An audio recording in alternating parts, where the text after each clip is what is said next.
Dicho esto, vamos a pasar al estudio de hoy. Me gustaría empezar con un versículo, solamente un versículo, que se encuentra en Éxodo capítulo 15 y el versículo 11. Éxodo capítulo 15 y el versículo 11.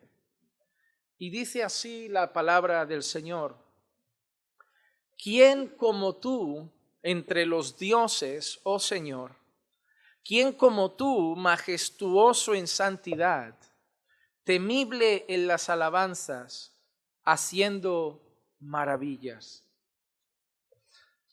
Señor, queremos que tu palabra hable a nuestros corazones. Queremos aprender más sobre el asunto que hoy vamos a tratar y queremos que nuestro corazón esté abierto a recibir tu palabra, que pueda ser buena tierra, Señor, tierra fértil, para que tu palabra sea sembrada en él y que pueda dar fruto en nuestras vidas. Sé que muchos de mis hermanos vienen cansados del trabajo y fatigados, y yo sé que a veces, Señor, el cansancio afecta a la concentración, al sueño, pero yo te pido que los ayudes a estar concentrados, Señor. Yo sé que todos los que están aquí hoy han venido para escucharte a ti, escuchar tu palabra, así que ayúdalos con su cansancio, ayúdalos a que puedan estar todos concentrados, Señor, que nada nos distraiga, que nada robe la atención de tu palabra, porque ahora mismo, Señor, no hay nada más importante en esta sala que escucharte a ti, Señor. Nada más, Señor. Así que danos oídos atentos y un corazón humilde para recibir tu palabra. Te lo pido en el nombre de Jesús. Amén. Hermanos, hoy vamos a hablar de milagros, del tema de los milagros. En estas clases que estamos dando de doctrinas fundamentales de la fe cristiana, hace un par de semanas estuvimos hablando del tema de la providencia de Dios, del obrar de Dios, de cómo Dios obra, de cómo Dios trabaja, de cómo Dios participa en absolutamente todas las cosas que pasan en la creación. Eso nos llevó a tratar el tema de, bueno, si Dios obra y participa de todo, ¿por qué suceden tantas calamidades, tantas tragedias? ¿Cómo un Dios bueno que nos ama, que quiere lo mejor para nosotros, permite tanto mal en este mundo? Es lo que vimos la semana pasada y hoy estaremos viendo el tema de los milagros. Una de las cosas que Dios hace, es lo que dice este versículo: Dios hace maravillas, maravillas. Y quiero hablar de los milagros en el día de hoy, preguntando especialmente si hoy Dios sigue haciendo milagros, como los que vemos en el relato de las Escrituras. Este versículo, escrito por Moisés, dice: ¿Quién como tú entre los dioses, oh Señor? Empieza con una pregunta que pretende exaltar a Dios. Y hay que tener en cuenta una palabra que aparece aquí: ¿quién como tú entre los dioses, oh Señor? Porque muchas veces leemos esto y automáticamente nuestra cabeza raciocina o razona de esta manera: pues ¿quién como tú entre los dioses? Y dice dioses en plural, eso es que hay otros dioses. No, cuando nosotros encontramos esta palabra dioses con una D minúscula en la Biblia, usualmente es una expresión que lo que quiere dar a entender es que en esa cultura habían dioses, para la gente lo sabía. Si tú vas a los griegos, creen que hay dioses. Si tú vas a otras culturas como la hindú, creen que hay dioses. Pero no está dando por hecho que existen esos dioses. Está dando por hecho que para el hombre hay dioses. En la mente del hombre hay dioses. Pero lo que siempre vemos cuando aparecen estos versículos no es que esté diciendo realmente existen otros dioses. No, lo que quiere explicar es que esos dioses están en la cabeza de los hombres. Que esos dioses son falsos, pero existen en la mente de los hombres, solo que ninguno de esos se compara al único Dios verdadero.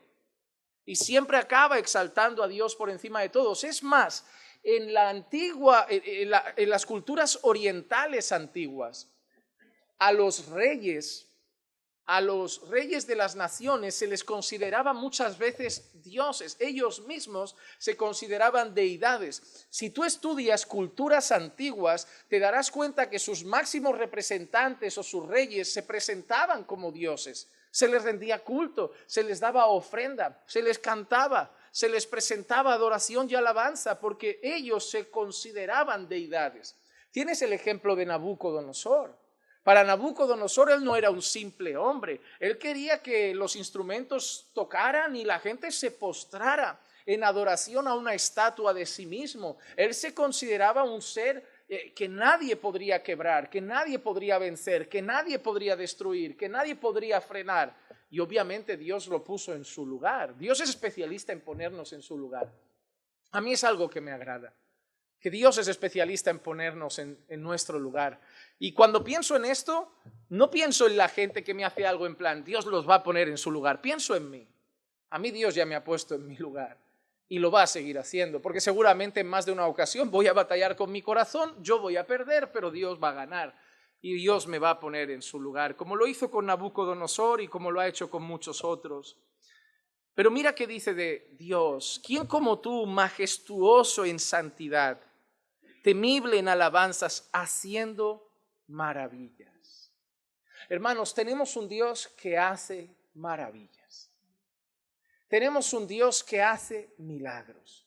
Tenemos un Dios que sus obras asombran a la humanidad. Nuestras obras no asombran, porque son obras comunes. Nosotros no podemos hacer más allá de lo que un ser humano puede hacer. Yo puedo hacer cosas muy buenas que la gente pueda ver y decir, oye, ha hecho una buena obra, ha hecho una gran acción, pero no va a pasar de eso, no va a pasar de una buena obra dentro de los límites de mi humanidad, de mi limitación, de mi debilidad. Pero cuando Dios obra, ahí sí que todo el mundo se queda perplejo, porque tenemos un Dios que hace maravillas. La cuestión es, hoy vamos a hablar de milagros. ¿Cómo definimos esa palabra? ¿Qué es un milagro? Porque en las iglesias hablamos mucho de milagros. Nuestro Dios hace milagros. Yo creo en un Dios de milagros.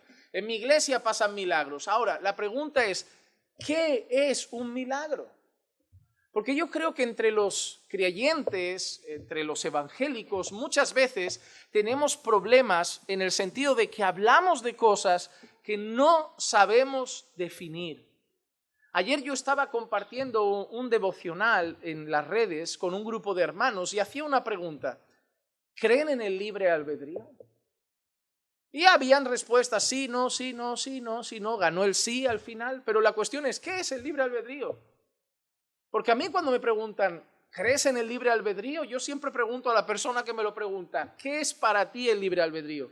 Porque en la mente de cada quien puede ser una cosa diferente.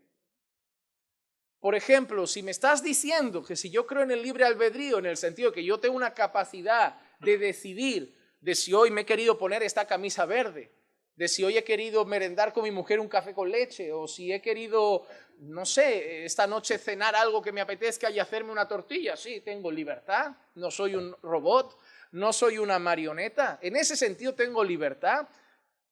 El ser humano muerto en sus delitos y pecados, caído y de espaldas a Dios, tiene libertad. Yo veo a gente impía que no quiere nada con Dios, tomando sus decisiones, escogiendo sus carreras, decidiendo qué van a hacer esa noche, si van a beber un cubata o dos, si van a beberse 4 o 6, si van a tener relaciones con alguien. Yo veo que toman decisiones. El ser humano yo lo veo constantemente tomando decisiones. Sin embargo, no creo que sea completamente libre.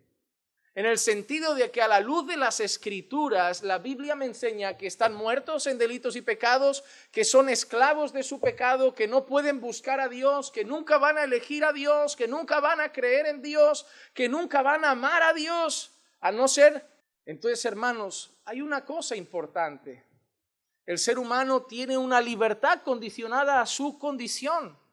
El ser humano caído, esclavo al pecado, ciego porque está ciego y muerto en sus delitos y pecados, es libre dentro de su naturaleza caída. Tiene libertad dentro de todo lo que puede hacer, muerto en sus delitos y pecados. Es como un perro, es el ejemplo que daba ayer. Un perro es libre, sí, es libre para ladrar, para correr, para mover la colita, pero el perro no es libre para maullar, no es libre para volar, no es libre para nadar, porque es libre para hacer todo lo que su naturaleza perruna le permite hacer. Y un pecador es libre para hacer todo lo que su naturaleza pecaminosa le permite hacer. Entonces las definiciones son importantes. ¿Y por qué digo esto? Porque a veces cuando hablamos de milagros, Yo escucho gente decir, despertarte por la mañana es un milagro ya.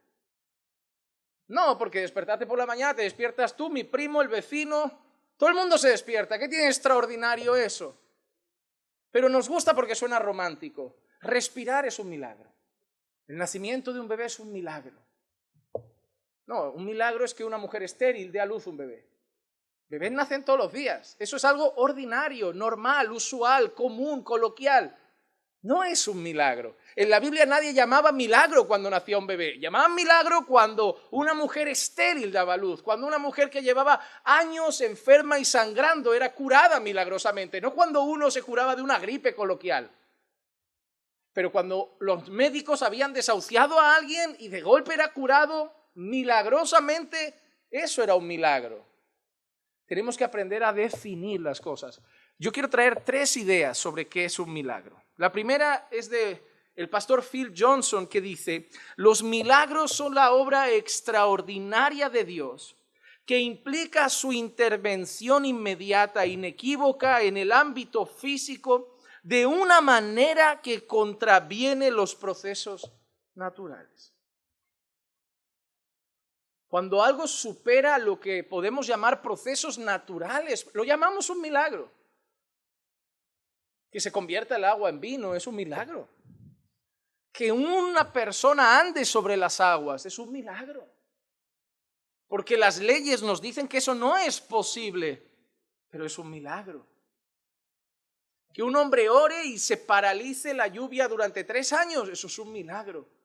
Que un hombre ore y el sol o la luna se detengan, eso es un milagro. Esas cosas son milagros. Que alguien esté muerto, alguien ore y el muerto resucite, eso es un milagro. Que el ciego vuelva a ver, eso es un milagro. La gente dice, no, poder ver es un milagro. No, poder ver vemos todos. Porque entonces, ¿qué extraordinario tiene cuando el ciego ve? Si es tan milagroso el que el ciego llegue a ver a que nosotros veamos todos los días. No, eso es común. Pero lo del ciego es extraordinario. Nadie va a glorificar a Dios cuando te vea mirar por la calle. Pero la gente glorificará a Dios cuando el ciego recupere la vista. Porque el fin de los milagros es la gloria de Dios, es asombrar de tal manera a los espectadores que no les quede otra decir, ha sido Dios. Que alguien se cure la gripe, la gente puede decir, ha sido el paracetamol, ha sido el ibuprofeno, han sido los 3 o 4 días de reposo, pero que alguien se cure del SIDA, ahí solo queda mirar al cielo y dar gloria al único que lo ha hecho posible. Al único que puede curar lo que el médico no puede. Hay otra definición de MacArthur curiosa que dice, un milagro de Dios puede definirse de la siguiente manera. Un fenómeno observable, entregado poderosamente por Dios directamente o a través de un agente autorizado, cuyo carácter extraordinario, y mira qué importante esas palabras, carácter extraordinario, antes ha dicho que supera los procesos naturales, ahora carácter extraordinario, capta la atención inmediata del espectador, apunta a algo más allá del fenómeno, es decir, el milagro no pretende que la gente mire el milagro, sino que miren más allá. Cuando Jesús hacía milagros, ¿para qué era? No era para que miraran el milagro, era para que miraran a Jesús. Cuando un apóstol está orando por una persona, no tengo plata ni oro, pero lo que tengo te lo doy, en el nombre de Jesús levanta y anda. ¿Cuál era el fin del milagro? El fin del milagro no era la cura. El fin del milagro era saber quién lo había curado y que la gente alabase a Dios.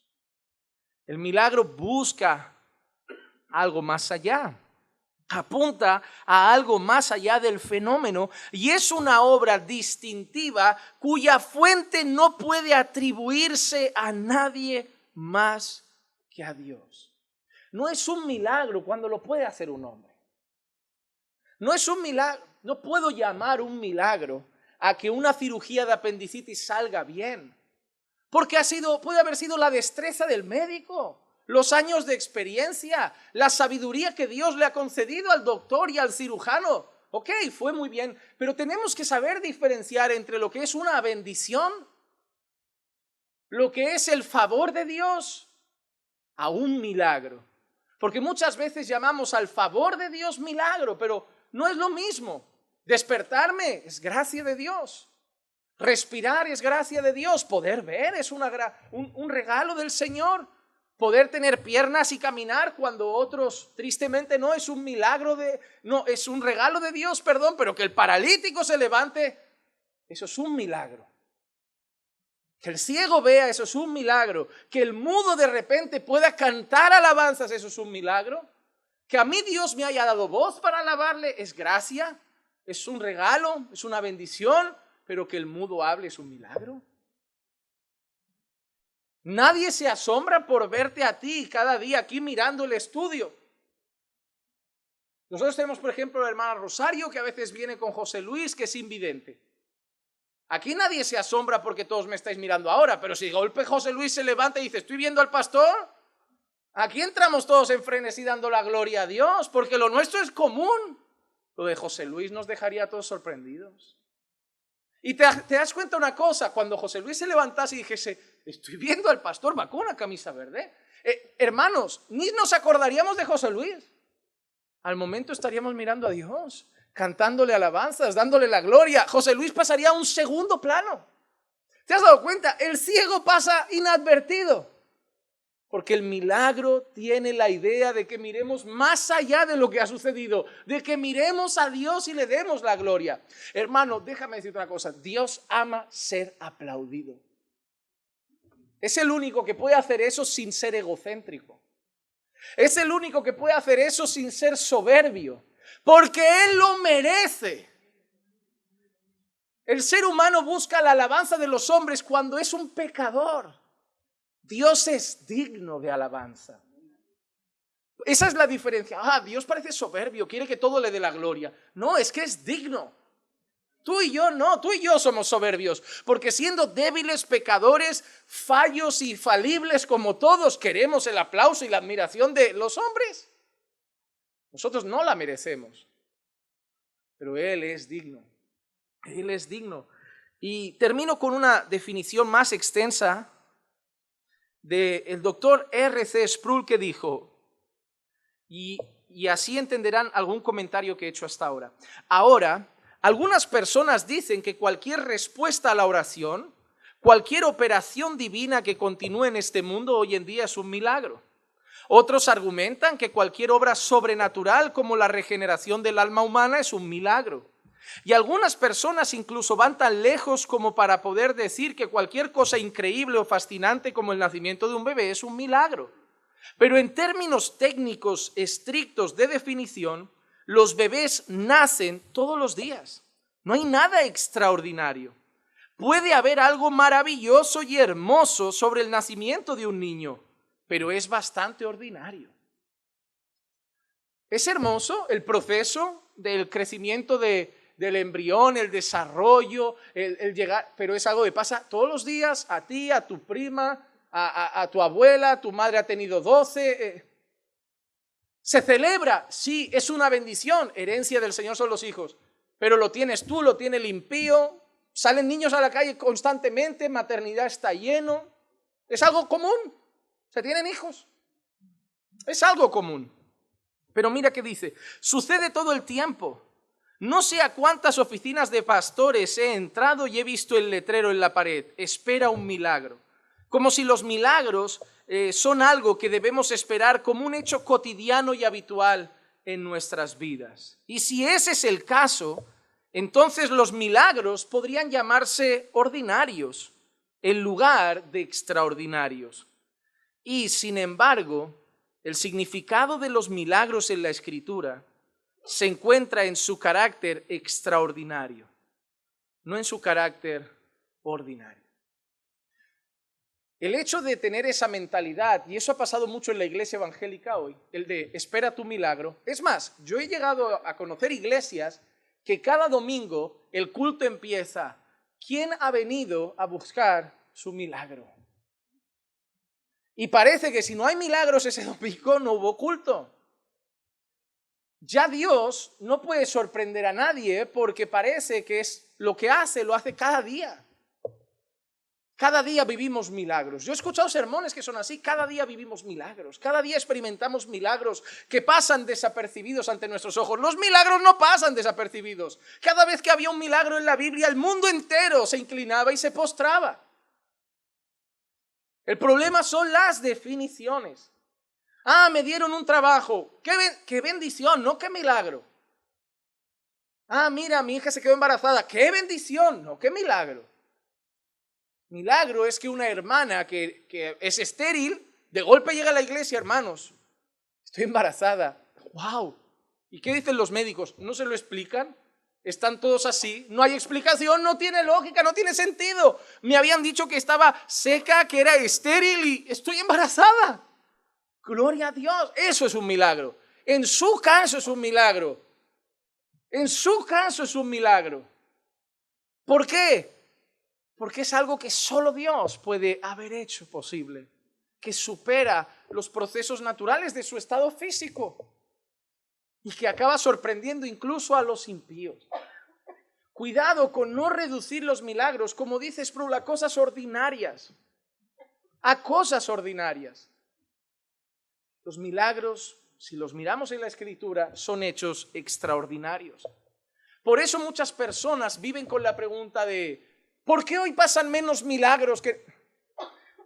Porque en nuestra mente nos han convencido de que tenemos que vivir milagros todos los días. No es así, tenemos que vivir nuestra fe.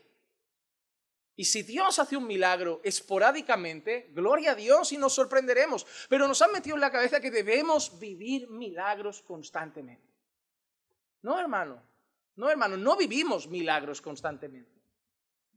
Pero el día que pasa, se paraliza todo. Dios es exaltado, es asombroso, es extraordinario y los ojos de los espectadores se van a poner claramente en el Señor. Ahora, cuando nosotros hablamos de milagros en la Biblia, hay tres términos que aparecen muchas veces y en ocasiones aparecen juntos. Es la palabra milagros, señales y también a veces aparece prodigios o maravillas. Por ejemplo, en el libro de Hechos, en el capítulo 2 y el versículo 22 leemos: varones israelitas, escuchad estas palabras. Jesús el Nazareno, varón confirmado por Dios entre vosotros con milagros, prodigios y señales que Dios hizo en medio vuestro a través de él, tal como vosotros mismos sabéis. Mira la expresión, varón confirmado por Dios entre vosotros con milagros, prodigios y señales. Pero hay una palabra curiosa, es interesante, aparecen las tres, milagros, prodigios y señales, pero ahí incluso el discurso está aludiendo al motivo por el cual se hicieron tantos milagros, señales y prodigios. ¿Por qué Jesús hizo tanto? Y mira lo que dice, varón confirmado por Dios entre vosotros. Para confirmar quién es Jesús. ¿Cuál era el propósito de los milagros? Confirmar quién es Jesús. Solo la religión moderna ha hecho de los milagros un sentido de espectáculo en lugar de un sentido de propósito. Todos los milagros en la Biblia tuvieron un propósito, marcaron un antes y un después. Ningún milagro en la Biblia fue sin sentido. Una mujer estéril que dio a luz un hijo acabó siendo el profeta de la nación. Otra mujer estéril que acabó dando a luz un hijo acabó siendo el hijo de la promesa. Cada vez que pasaba un milagro era por algo glorioso, algo que marcaría un antes y un después. Todos los que se viven en la Biblia. La apertura del mar para que pasen los hebreos marcó un antes y un después. Las plagas marcaron un antes y un después. Y hoy se ha hecho de los milagros un espectáculo ordinario para los evangélicos y su disfrute. Pero la realidad es que antes los milagros siempre tuvieron un sentido de propósito. Incluso cuando tú miras la historia de la iglesia, siempre animo a la gente a estudiar la historia de la iglesia, te das cuenta de que los milagros que se han sucedido tiempos atrás en la iglesia también tuvieron un propósito. Lugares donde a lo mejor sucedió la cura de 5 o 6 personas a la vez y se convirtieron de repente en 1000 que habían alrededor en ese hospital. Siempre tuvieron un propósito, nunca fue un espectáculo. Pero desde la era de los móviles, las cámaras de teléfono en el móvil, y internet, y YouTube y Facebook, ahora liberar demonios y hacer milagros es cuestión de grabarlo, subirlo a las redes y promocionar mi ministerio. Que a mí me ha venido gente a decir, a mí Dios me usa en milagros, ¿quieres que vaya a tu iglesia? Si quieres organizar una conferencia, a mí Dios me usa en esto. Yo, parece ya, es la tarjeta de presentación, me llamo Pedro el Milagrero. Eso es muy triste, hermano. Porque si te das cuenta, muchos de los milagros de hoy apuntan al hombre. Es fulano el que usa a Dios para hacer milagros. Dios queda en un segundo plano y el que tiene el poder es el hombre. Dios queda en un segundo plano, pero el apóstol es el importante. Dios queda en un segundo plano, pero el ungido es el poderoso. En la Biblia, el del milagro quedaba en un segundo plano y Dios era exaltado.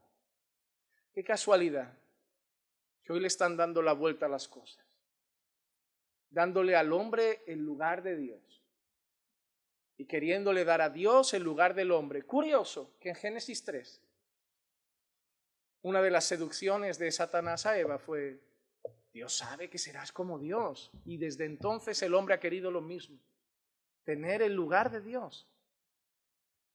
¿Sabes qué me dice la gente a veces? Cuando le dices, ¿crees en Dios? ¿Sabes qué te dicen así? Yo soy mi propio Dios. Siempre ha querido lo mismo el hombre. Y juegan a eso. Tristemente un día se encontrarán con el verdadero y no tendrán excusa. Hebreos capítulo 2 y el versículo 4 dice, testificando Dios juntamente con ellos, tanto por señales como por prodigios y por diversos milagros y por dones del Espíritu Santo, según su propia voluntad. Ahora mira qué interesante. ¿Qué hace Dios a través de las señales, los prodigios y los milagros? Testifica, da testimonio, da a conocer algo, se da a conocer, se presenta. ¿Has visto? Tienen un propósito. Pero además este versículo añade algo curioso sobre eso. Según su propia voluntad. Los milagros sucedían según la voluntad de Dios. ¿Cómo puede ser que hoy se pueda programar el jueves de milagros, el viernes de liberación, el miércoles de la victoria, el martes de la promesa, el lunes de lo sobrenatural? No parece que Dios obre según su voluntad cuando Dios obra en mi agenda. ¿Cómo podemos programar el obrar de Dios? A Dios no se le puede programar. Dios es soberano. Es más, Dios es especialista en desprogramarnos a nosotros. En ver que nosotros tenemos programas y planes y tirarlos abajo. Como veremos pronto con la Torre de Babel en Génesis. El hombre programando llegar al cielo, el hombre, Dios, confundiendo lenguas, ahora cada uno para su casa y ni os entendéis. ¿Queríais ser una gran nación? Yo no quiero, pero en el capítulo siguiente yo voy a hacer de Abraham una gran nación. Porque las cosas no son de vuestra manera y cuando queréis vosotros, son de mi manera y cuando yo quiero. Por eso en Babel confundo lenguas, pero en Hechos derramo lenguas. Porque en Babel quiero, porque tenéis un mal propósito, que no os entendáis, pero en Hechos quiero que venga el Espíritu Santo, os dé lenguas para que todos escuchen el Evangelio. El hombre programa, pero Dios es especialista en romper los programas. Por eso debemos entender cosas importantes sobre los milagros. Una cosa importante, hermanos, es que existen milagros falsos.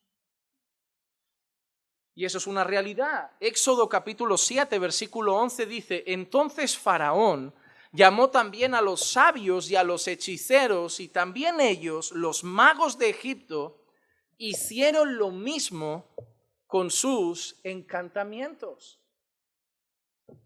Ahí tenemos un caso. En Egipto habían personas que podían tirarte un palo y que se convirtiera en una serpiente. Pero no es el único caso. En 2 de Tesalonicenses capítulo 2, versículo 9, mira qué dice de este personaje. Inicuo, cuya venida es conforme a la actividad de Satanás, con todo poder y señales y prodigios mentirosos. Ahí podemos ver sucesos que pueden aparentar ser milagros, que pueden aparentar ser obras de Dios, pero en este caso eran prodigios mentirosos. Porque el poder que había detrás era el poder de Satanás. Vimos la clase de quién es Satanás, sabemos que tiene mucho poder y él puede hacer muchas cosas para engañar, es su especialidad. Apocalipsis capítulo 13, versículo 13 y 14 dice, también hace grandes señales, de tal manera que aún hace descender fuego del cielo a la tierra en presencia de los hombres. Además, engaña a los que moran en la tierra a causa de las señales que se le concedió hacer en presencia de la bestia, diciendo a los moradores de la tierra que hagan una imagen de la bestia que tenía la herida de la espada y que ha vuelto a vivir. Una bestia, una herida, vuelto a vivir. Cada día tengo más ganas de que tarde mucho Apocalipsis en llegar. Yo leo esto y digo, ¿por qué dije que íbamos a predicar este libro? ¿Por qué se me ocurrió? Pero mira qué interesante, hace grandes señales, incluso descender fuego del cielo en presencia de los hombres. ¿Por qué? Para engañar a los que moran en la tierra. ¿Y engañar cómo? De la mejor manera que el hombre es engañable, por el ojo. Por el ojo. Seguimos yendo al McDonald's pensando que un día abriremos la caja de la hamburguesa y se parecerá a la foto. Seguimos yendo, hermano. Seguimos esperando que se parezca un día. Yo a veces pido comida en Just Eat. El kebab nunca es como el de la foto. La pizza tampoco. La hamburguesa tampoco. Yo no sé para qué sigo pidiendo. Porque el chino de Just Eat presenta el bol tan bonito y te lo mandan en una caja tan apretado que hay que recalentar. Y digo, he gastado dinero para esto, que he cogido los palillos, he sacado los fideos, ya salió todo de golpe de la caja. No se parece a la foto del bol. Somos muy fáciles de engañar. Satanás lo sabe, desde Génesis lo lleva haciendo. Le lleva diciendo a la gente, ¿religión para qué? ¿Iglesia para qué? ¿Orar para qué? ¿Biblia para qué? ¿Matrimonio para qué? ¿Familia para qué? ¿Hijos para qué? Lleva engañando siempre. Pero los creyentes, la gente que profesa fe, siempre ha relacionado a Dios con obras asombrosas. Entonces, ¿cómo engaño a la gente que profesa fe? Dales obras asombrosas. El curandero hace obras a veces que te asombras. El hechicero, el santero. ¿Cuánta gente no va a Lourdes, a Fátima? Va de rodillas el camino de Santiago porque hubo una promesa y se curó y ha hecho un voto y tú dices, oye, la bruja esa atrajo a mi novio con ese hechizo de tráeme su pelo, su foto y un gallo negro. ¿Todos son milagros? No, Dios no ha hecho nada de eso. Pero si yo voy a un santero desesperado por una enfermedad, el santero hace algo y me cura, yo voy a empezar a decirle a todo el mundo que aunque tengan mala fama, a mí me hizo algo muy bueno. Y tiene poder porque a mí me curó. Ahí ya tienes una persona atrapada y además haciéndote publicidad. Y lo mismo con otras religiones falsas. Pero el ser humano se deja llevar por el ojo. Y mira, usaría señales para engañar. Para engañar, era el único fin.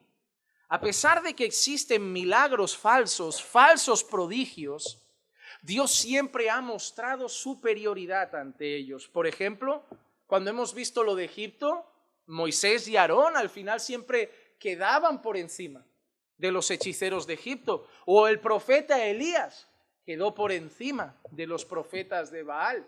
O incluso Felipe el evangelista, quien fue usado por el Señor en señales y prodigios quedó por encima de el famoso Simón el Mago. Ahora, muchas veces los milagros han sido la respuesta a las oraciones. Dios muchas veces ha obrado milagros después de que el pueblo clame. Una vez leí una frase de Spurgeon que me gustó mucho. Dice, cada vez que Dios quiere hacer algo, primero pone a su pueblo a orar.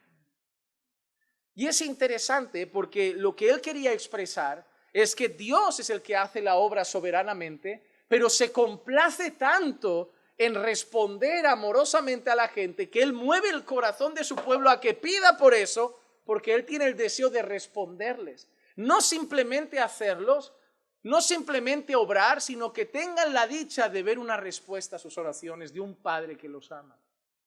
Y muchos de los milagros que vemos en la Escritura son respuestas a oraciones o el clamor de personas. Por ejemplo, Primera de Reyes, capítulo 18, versículos 36 al 38. Y sucedió que a la hora de ofrecerse el sacrificio de la tarde, el profeta Elías se acercó y dijo, oh Señor Dios de Abraham, de Isaac y de Israel, que se sepa hoy que tú eres Dios en Israel, que yo soy tu siervo y que he hecho todas estas cosas por palabra tuya. Respóndeme, oh Señor, respóndeme, para que este pueblo sepa que tú, oh Señor, eres Dios y que has hecho volver sus corazones. Entonces cayó el fuego del Señor, consumió el holocausto, la leña, las piedras y el polvo y lamió el agua de la zanja. Mira, hermano, Elías clama y Dios responde con un milagro. Pero hay una cosa interesante en la oración de Elías. Para que sepan que tú eres Dios, para que sepan que tú eres Dios. No para que sepan que yo tengo poder, no para que sepan que yo soy el gran hombre, no para que sepan que, no, incluso dice, para que sepan que yo soy tu siervo. Ni siquiera se presenta como alguien grande, tu siervo, pero para que sepan que tú eres Dios en Israel, para que sus corazones se vuelvan a ti. Mira cuál era el deseo, para que sus corazones se vuelvan a ti. Sus corazones se han estado volcando en Baal, pero cuando vean que solo tú eres Dios, volverán a ti. No era solo vivamos un milagro, era que Dios sea exaltado y que el pueblo se vuelva a Dios. Los milagros tenían propósitos. Primera de Reyes 17, 21 dice, entonces se tendió 3 veces sobre el niño, clamó al Señor y dijo, oh Señor Dios mío, te ruego que el alma de este niño vuelva a él. O Hechos capítulo 12, versículo 5, así pues Pedro era custodiado en la cárcel, pero la iglesia hacía oración ferviente a Dios por él. Ahora, salir de una cárcel es un milagro. Puede ser. Si sales de la cárcel porque has cumplido tu condena, no es un milagro. Si sales de la cárcel porque el juez ha querido darte un voto de confianza, no es un milagro. Pero si sales de la cárcel porque los grilletes se rompen y las puertas se abren y parece que se abre un camino de luz hasta la salida, eso es un milagro. Hay que saber diferenciar. Hay que saber diferenciar. Ah, mira, tengo un caso en la justicia, hay un juicio, quiero que Dios haga un milagro. No. No, lo que quieres es que Dios sea favorable a ti, te ayude. Repito, debemos saber diferenciar qué es un milagro y qué no es un milagro, a la luz de la palabra. La iglesia oró y Dios milagrosamente liberó a Pedro. Hechos capítulo 28 y versículo 8 dice, y sucedió que el padre de Publio yacía en cama, enfermo con fiebre y disentería, y Pablo entró a verlo, y después de orar, puso las manos sobre él y lo sanó. Y después de orar, puso las manos sobre él y lo sanó. Aquí hemos visto 4 casos donde Dios obró milagrosamente después de que alguien orase y clamase al Señor. Hermano, clamar por situaciones trágicas, difíciles, imposibles para los hombres, nunca está de más. porque tenemos un Dios que hace maravillas. Pero recordando que las hará según su voluntad. Dios no tiene la obligación de hacer milagros. Pero Dios es tan bueno que a veces hace milagros. Pero pedir un milagro nunca está de más. Nunca está de más. Ahora, a veces en la Biblia hemos visto también que hay gente que buscaba milagros, pero con motivaciones equivocadas. Eso también me resulta interesante anotar hoy. En Hechos capítulo 8, versículo 21 y 22 dice: no tienes parte ni suerte en este asunto, porque tu corazón no es recto delante de Dios. Por tanto, arrepiéntete de esta tu maldad y ruega al Señor que, si es posible, se te perdone el intento de tu corazón. ¿Alguien recuerda lo que pasó en esa escena? Curiosamente, Simón el mago, un hombre aquí, había visto que los siervos de Dios eran usados con mucho poder. Él estaba acostumbrado con sus embaucaciones, sus mentiras y sus engaños a robar la atención de las personas. Pero ahora había un siervo de Dios en la zona que Dios estaba usando con señales, prodigios y milagros, y toda la gente miraba al siervo de Dios. Entonces él dijo: ¿sabes qué? ¿A cuánto va el poder? Dame un poco, te compro esto. Transfiéreme tu unción, yo te pago lo que haga falta. Y de ahí esas palabras. Nosotros incluso leemos: tu dinero perezca contigo. No se puede comprar los milagros, no se pueden comprar. Curiosamente, hay algunas iglesias que parece que sí se pueden comprar. Porque parece que tienes que pedir el milagro y dejar un sobre. Siembra para ver si tienes fe de que Dios puede hacerlo. Pero para ver si tengo fe de que Dios puede hacerlo, basta con creer, no con dejar un sobre con 500 euros. Yo no entiendo tu concepto de demostrar a Dios mi fe con un sobre con dinero. Porque así le dices a Dios que crees que te va a dar un trabajo. Ahora solo te quedan 500 en el bolsillo, ¿verdad? Si realmente crees en Dios, vas a dejar esos 500 aquí, como aquella mujer que lo dejó todo. Porque vas a decir: Señor, si dejo esto aquí, mañana no como, pero lo voy a dejar porque sé que mañana un trabajo me va a llegar. ¿Sabes dónde está ese hombre hoy? Está cogiendo comida en Cáritas. Y el apóstol se ha comprado unos Gucci de 500 euros. Es que eso es así. No se pueden comprar los milagros. No se hacen trueques con Dios. Dios siempre ha obrado por amor, misericordia, compasión y por su voluntad. Nuestro dinero no mueve el corazón de Dios. Nuestro dinero no prueba la fe. Es más, a la luz de la Biblia no hay nada que pruebe más la fe que la obediencia. No el dinero. ¿Qué probó la fe de Abraham? Que salió de su casa, de su tierra y dejó su parentela. ¿Qué probó la fe de cada hombre de Dios? Que obedeció. ¿Qué probó la fe de Noé? Que hizo el arca. La fe se ha probado a la luz de la palabra con obediencia, no con dinero. Yo no tengo que darle un cheque a Dios con lo que me queda en el banco para probar que creo que Dios me puede dar un trabajo. ¿No? La gente a veces busca milagros por motivaciones equivocadas. Este hombre, ¿por qué buscaba los milagros? Para mostrarse como un hombre poderoso.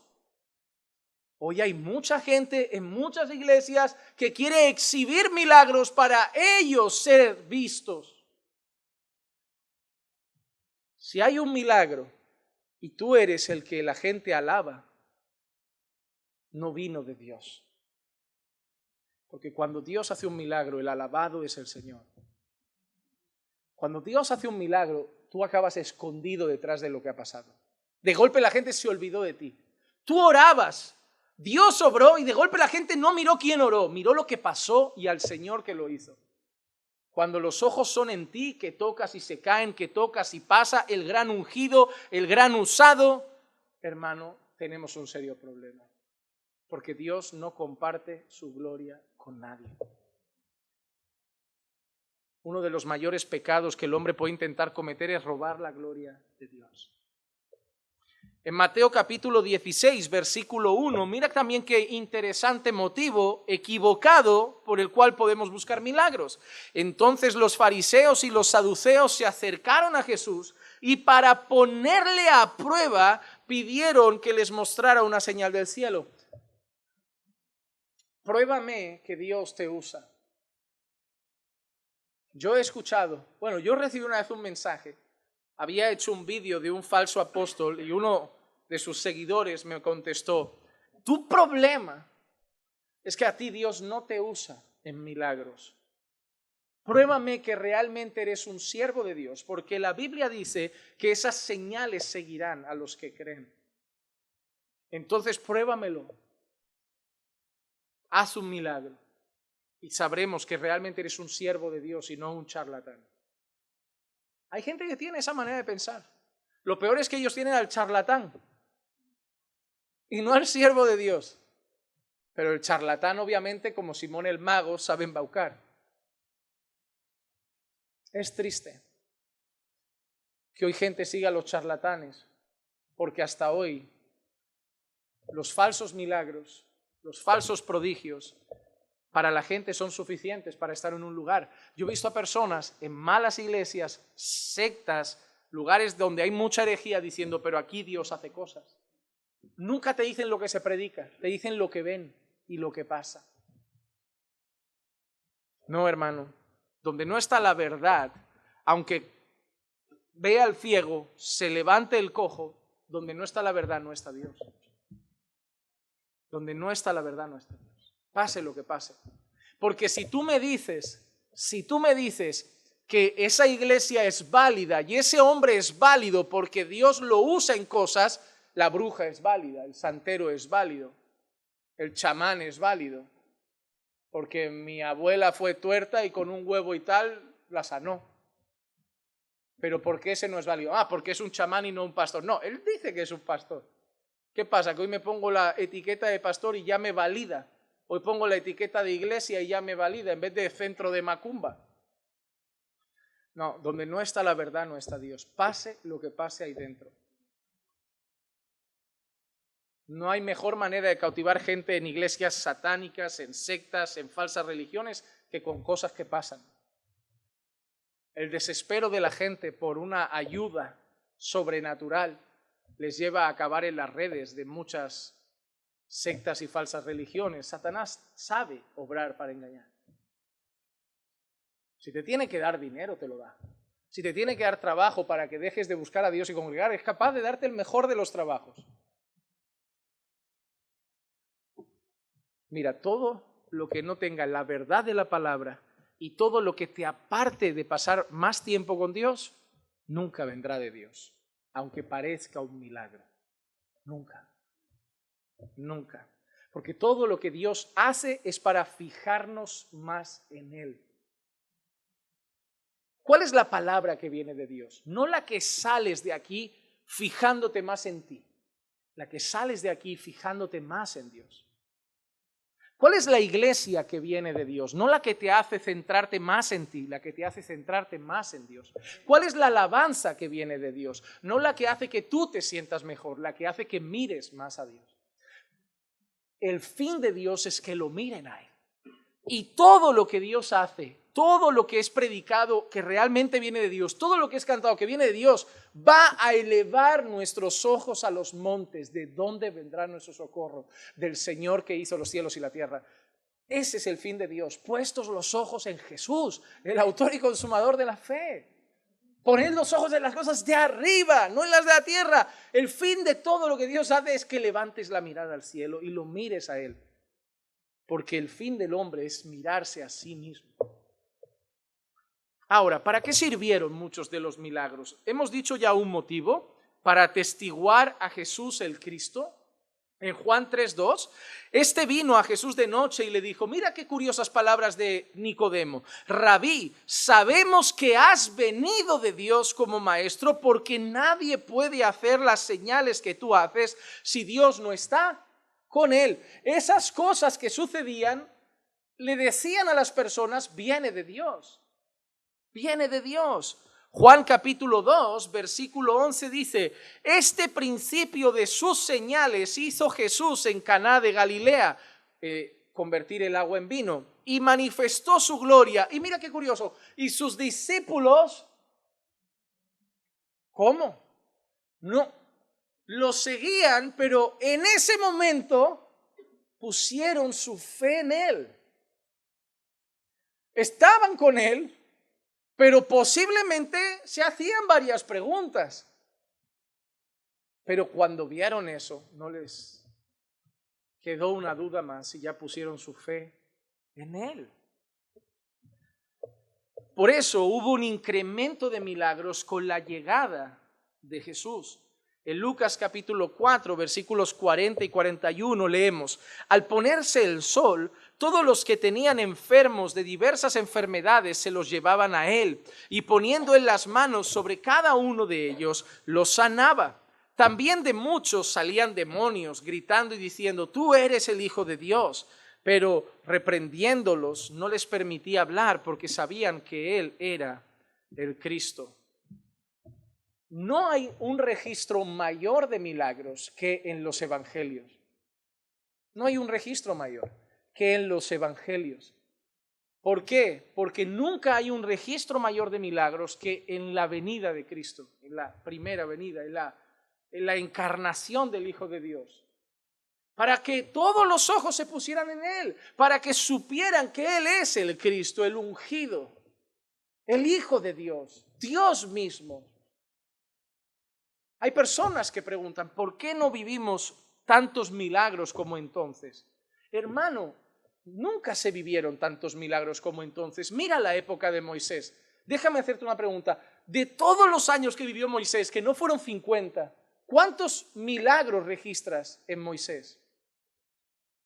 No los ves cada semana, ¿verdad? ¿Y cuántos registras en Josué? ¿Y cuántos registras en José en Egipto? Hechos por José. Pero esa gente no estaba preguntándose: ¿dónde están todos los milagros? Vivían su fe. Nunca hubo un periodo de la historia tan marcado por los milagros como el periodo donde Jesús ejerció su ministerio, porque tenía un fin: que todos los ojos se pusieran en Jesús. Bueno, luego los apóstoles, hermano, ¿no ves en todas las iglesias milagros todos los días? ¿No ves registros en Galacia, en Tesalónica, en Filipos de milagros todos los días? No, ves a los apóstoles y a algunos siervos expandiendo el evangelio y haciendo que la gente crea el mensaje y en que son enviados por Jesús a través de los milagros que Dios hacía a través de ellos. Pero nunca ha habido un tiempo tan marcado por los milagros como el tiempo en el que Jesús ejerció su ministerio, porque tenía un propósito: que la gente mirara a Cristo. Mira todo el Antiguo Testamento y yo te desafío a ver cuántos milagros hay relacionados con cada profeta, con Moisés, con Josué, con Jacob, míralos. Te vas a sorprender, ¿sabes por qué? Porque hay menos de los que te pensabas. Porque a lo mejor te pensabas que Josué estaría viviendo milagros cada semana. No lo vas a ver así. Vivían su fe cada semana, cada día. Pero no vivieron milagros cada semana. Hermano, el fin no es vivir milagros todos los días. Repito, si vivimos milagros todos los días, deja de ser algo extraordinario. Se vuelve algo ordinario. Pero cada vez que había un milagro, como el hecho de dejar a un hombre en la cueva de unos leones y que al día siguiente los leones parecían gatitos siameses maullando, eso es un milagro para atestiguar no que Daniel es poderoso, que el Dios de Daniel es poderoso. De eso se trataba siempre. Los milagros nunca fueron un show.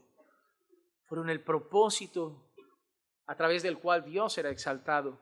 Y en este caso, de que los ojos se pusieran en Cristo. Los milagros también servían con otro propósito: manifestar, mostrar que el reino de Dios había llegado. En Mateo 12:28 dice: pero si yo expulso los demonios por el Espíritu de Dios, entonces el reino de Dios ha llegado a vosotros. Hay personas que están esperando el reino de Cristo y otros que somos conscientes de que el reino de Cristo ya llegó.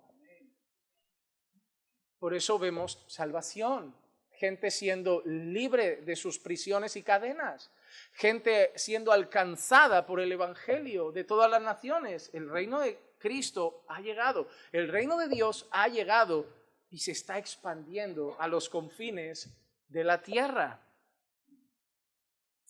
Pero los mensajes, los milagros además también sirvieron con otro propósito, para respaldar el mensaje del evangelio. En Hechos capítulo 3 y el versículo 6 dice: pero Pedro dijo: no tengo plata ni oro, mas lo que tengo te doy. En el nombre de Jesucristo el Nazareno, anda. Y la gente terminó alabando a Dios. Tampoco hemos visto conversiones tan masivas como la del tiempo de Jesús y los apóstoles. Hay algo, hermanos, que las personas tienen que reconocer. Y simplemente los datos lo demostrarán. El tiempo de Jesús y los apóstoles fue un tiempo especial. Y no lo podemos negar. La historia lo avala. No estoy diciendo, en ningún momento de la enseñanza de hoy he dicho que Dios no hace milagros hoy. Pero tengo que afirmar algo. Nada alcanza ni previo ni posterior al tiempo de Jesús y los apóstoles. Nada. Nada. Y eso sirvió, porque imagínate, Jesús ha hecho multitud de milagros, la gente ha puesto sus ojos en Jesús y en su mensaje, pero ahora Jesús ya no está. Están sus discípulos. La gente va a tener dudas. Estos son los mindundis. Aquí el poderoso se fue. Jesús los capacitó para que la gente siguiera creyendo en ese mensaje, siguiera creyendo en lo que estaba siendo anunciado, como habían creído en sus palabras por las cosas que habían visto también. Así que Jesús respalda a sus discípulos. En Hechos 9, versículo 40 al 42 dice: mas Pedro, haciendo salir a todos, se arrodilló y oró, y volviéndose al cadáver dijo: Tabita, levántate. Y ella abrió los ojos, y al ver a Pedro se incorporó, y él le dio la mano y la levantó. Llamando a los santos y a las viudas, la presentó viva. Y esto se supo en todo Jope, y muchos creyeron en el Señor. ¿Te has dado cuenta de dónde acaba la gente? Y muchos creyeron en el Señor. ¿Recuerdas la oración de Elías para que sus corazones se vuelvan a ti? El fin de los milagros es que la gente vaya a Dios, no que la gente me llame el ungido. El hombre tiene demasiado afán de protagonismo. Y es difícil a veces, porque Dios a veces te pone en lugares visibles. A veces el Señor te pone más visible de lo que querías estar. Y es una situación complicada, porque se te hace más difícil esconderte. Porque cuando empiezas a estar aquí mucho y ya te empieza a ver más gente y no quieres ser tan visto en el sentido de, no en el sentido de ser visto, que la gente vea vídeos, enseñanzas, no tiene un problema, pero de destacar está complicado. Y hay muchas cosas complicadas. Primero, porque estás delante. Segundo, porque el corazón de la gente fácil se hace un ídolo. Tercero, porque el corazón tuyo fácil se le gusta ser un ídolo. Aquí todo es complicado. Por eso tienes una responsabilidad. Orar como Juan Bautista, mirar al cielo y decir: que yo mengue y tú crezcas, que yo mengue y tú crezcas, que yo mengue y tú crezcas. No me voy a apartar, porque imagínate que hay gente que dice: pues ya está, ok, ya no doy ninguna clase más. Me voy al anonimato. Voy a vivir escondido en un pueblo donde nadie me conozca, dejo de hacer vídeos. ¿Quién gana con eso? ¿Quién gana con eso? La gente está siendo edificada. Es como si Juan hubiera dicho: yo dejo de bautizar gente porque aquí están llegando multitudes al desierto. Mira, están viniendo desde lejos al desierto a escucharme. Yo mejor me voy de aquí porque no quiero. No, simplemente guarda tu corazón y apunta al Señor. Porque debes entender que todo lo que pasa, pero eso le puede pasar al grupo de alabanza. Mira qué grupo, mira qué grupo, mira qué grupo. Ya la han liado, porque el fin de la alabanza era que miraran a Dios, no el talento del grupo. El fin de la predicación no es que miraran el talento del predicador, sino al Dios que está siendo predicado. Es complicado, porque a veces Dios te va a dar dones y te va a usar en áreas donde delante de los hombres vas a destacar un poco y vas a tener que poner tu corazón en su sitio y decirle a tu corazón, escóndete, escóndete detrás del único que debe ser visto, escóndete detrás de Cristo, escóndete detrás del Señor. Porque todos los milagros, todas las predicaciones, todas las alabanzas tienen el mismo propósito, que los corazones de los hombres se vuelvan al Señor. No tienes que desaparecer físicamente, pero tienes que desaparecer en tu corazón y apuntar siempre al Señor. Oh, oye, qué bien cantas, gloria al Señor. Oye, qué sermón, gloria al Señor. Gloria al Señor. Gloria al Señor. Él es el que habla, Él es el que da el don, es el que te usa, el que te da la fortaleza, el que te capacita. Gloria al Señor. Hermano, que nuestra vida sea una señal al cielo, una señal, ¿sabes? Que cuando nos miren a nosotros sea como una señal de tráfico que ponga Cristo es para allá. Aquí no hay que quedarse, hay que ir para allá, hay que ir para allá, que seamos una gran señal al cielo. Los milagros también tenían otro propósito, hermanos, y era mostrar compasión, la compasión de Dios por los perdidos, por los débiles. En Mateo 20, 33 y 34 dice, ellos le dijeron, Señor, deseamos que nuestros ojos sean abiertos. Entonces Jesús, movido a compasión, tocó los ojos de ellos y al instante recobraron la vista y le siguieron. De la misma manera, cuando vemos la escena de la viuda de Naín, vemos que Jesús es movido a compasión. Muchos de los milagros que suceden en la Escritura tienen la palabra compasión delante. Sobre todo los milagros que tienen que ver con sanidad. Dios ve a una persona enferma, sumergida en el dolor, la tristeza y le muestra su compasión, haciendo lo que los médicos no pueden hacer. No solo Cristo fue atestiguado, no solo el mensaje del Evangelio, no solo se mostró la compasión de Dios, sino que los propios apóstoles fueron atestiguados por los milagros. En Romanos capítulo 15, versículo 18 y 19 leemos, porque no me atreveré a hablar de nada sino de lo que Cristo ha hecho por medio de mí para la obediencia de los gentiles. ¿Quién lo hizo? Cristo. Él fue el canal, ¿ves? Cristo lo ha hecho por medio de mí. ¿Y cuál fue la finalidad? Para que los gentiles vayan a Dios. Siempre el mismo propósito. Para que la gente crea. En palabra y en obra, con el poder de señales y prodigios, en el poder del Espíritu de Dios, de manera que desde Jerusalén y por los alrededores hasta el Ilírico he predicado en toda su plenitud el Evangelio de Cristo. Dios lo usó con poder. Dios usó a Pablo con poder en el Espíritu de Dios, con un fin, que los gentiles creyeran. Solamente eso. Es más, uno de los peores momentos quizá de los apóstoles fue aquella vez que fueron mordidos por una serpiente venenosa y no murieron y empezaron a ser adorados. Eso no les sentó bien. Porque por un instante la gente no adoró a Dios, adoró al hombre. Es más, dijeron, los dioses están entre nosotros. Hoy a la gente le encanta ser Jehová Junior. Segunda de Corintios 12:12, entre vosotros se operaron las señales de un verdadero apóstol con toda perseverancia por medio de señales, prodigios y milagros. El Señor concedió esa capacidad a sus apóstoles para certificarlos en la obra. Pero es interesante cuando se trata de los milagros que muchas veces incluso los discípulos directos de Cristo no pudieron conseguir lo que quisieron. Una de las escenas más interesantes o curiosas es Mateo 17:16. Llega un hombre a Jesús y le dice, y lo traje a sus discípulos, a tus discípulos, y ellos no pudieron curarlo. Ahí vemos un caso en el que alguien lleva a alguien a los discípulos de Jesús pensando, son los discípulos de Jesús, y no pudieron curarlo. En Filipenses capítulo 2, versículo 27 leemos, pues en verdad estuvo enfermo, a punto de morir, pero Dios tuvo misericordia de él, y no solo de él, sino también de mí, para que yo no tuviera tristeza sobre tristeza. Hombre, Pablo, Dios te ha usado para sanar a tanta gente y tienes a un hermano por ahí sufriendo a punto de morir y no intervienes. Segunda de Timoteo 4:20. Erasto se quedó en Corinto, pero a Trófimo lo dejé enfermo en Mileto. Pablo, tú no eres el curadero, el de los milagros. No, es Dios el de los milagros. Esa es la cuestión. Ni siquiera Pablo, por donde pasaba, todo el mundo se curaba.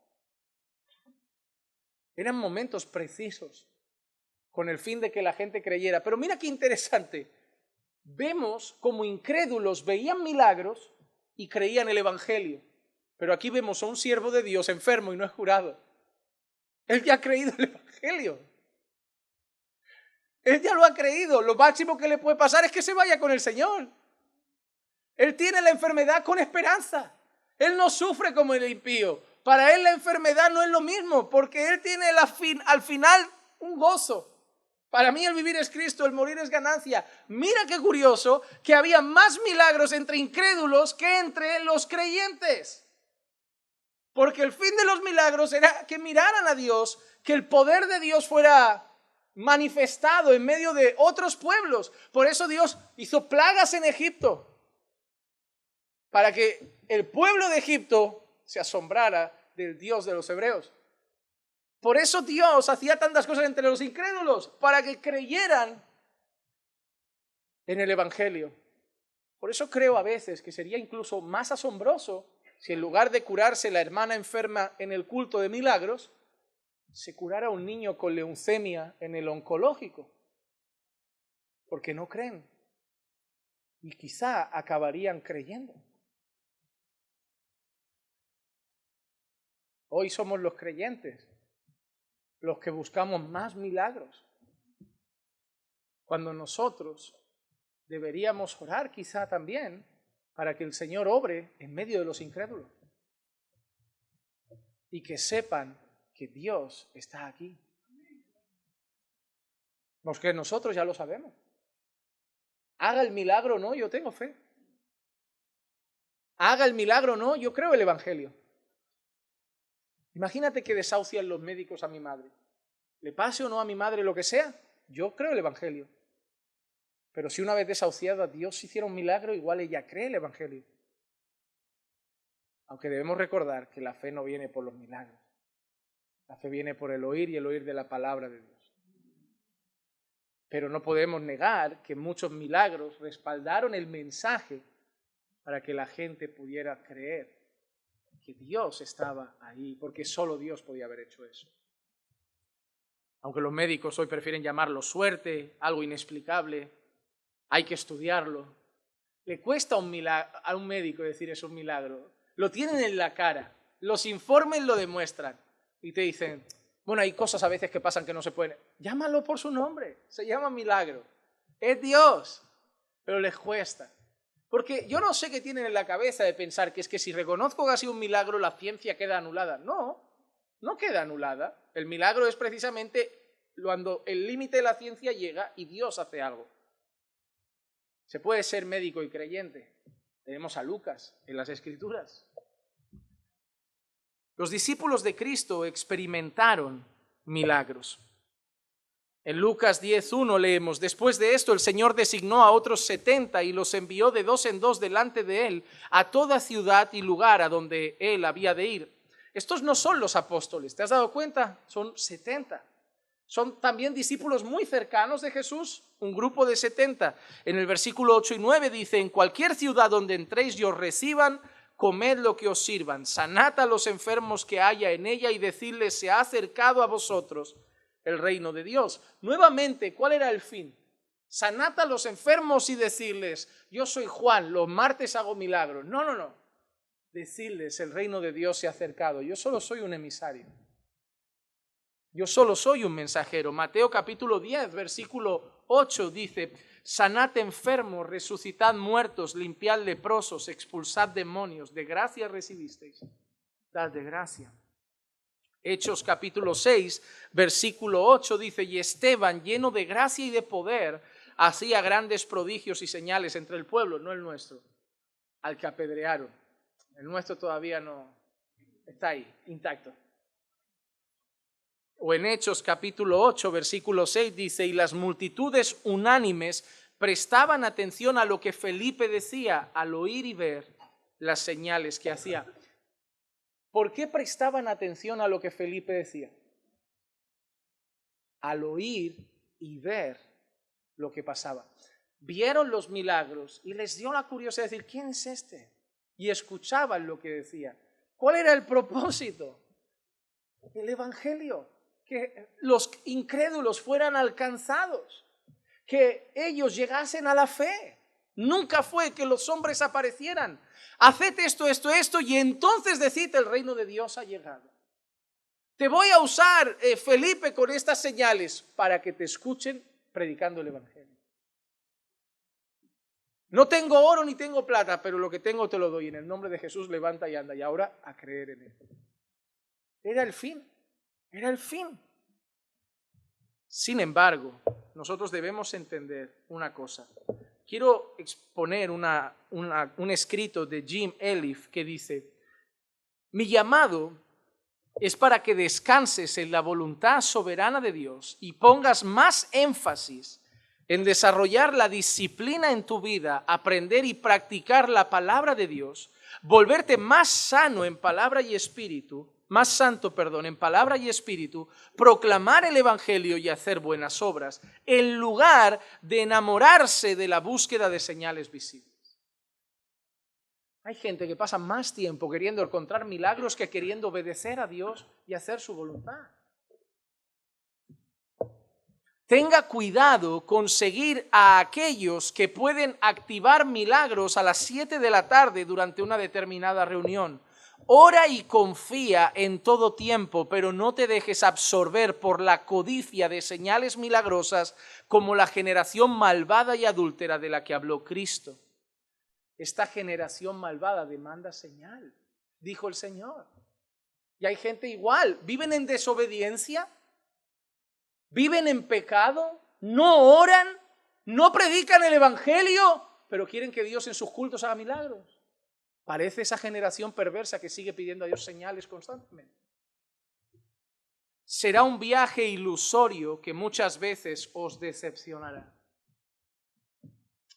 Por eso, a pesar de que creo firmemente en que Dios sigue haciendo milagros, conforme a su soberana voluntad, yo he entendido que sucederán cuando Dios quiera, y yo no vivo para pedirlos cada día. Yo vivo para predicar, para orar, para santificarme, para hacer su voluntad, para congregarme, y cuando Dios quiera hacer un milagro, me sorprenderá, lo hará y será para su gloria. Por eso nosotros debemos centrarnos en la predicación.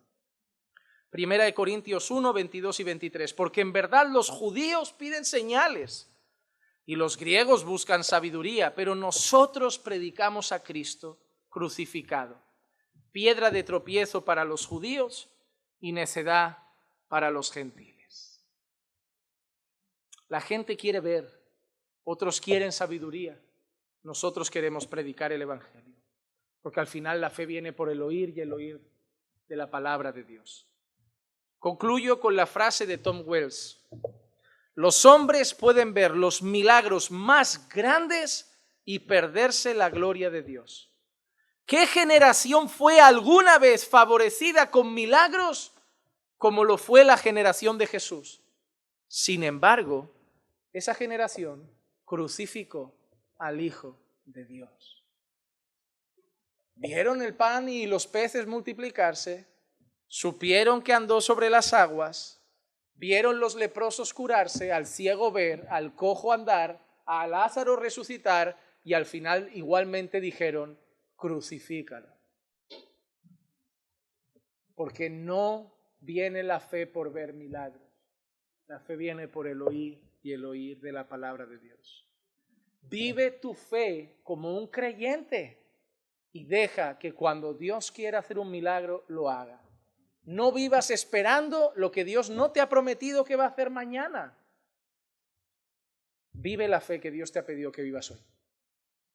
Y cuando Dios quiera obrar, que Dios lo haga. Él es poderoso y soberano. Y en su voluntad lo puede hacer cuando quiera. Vamos a orar. Señor, te damos gracias por el mensaje de hoy, por la enseñanza que has traído a nuestros corazones.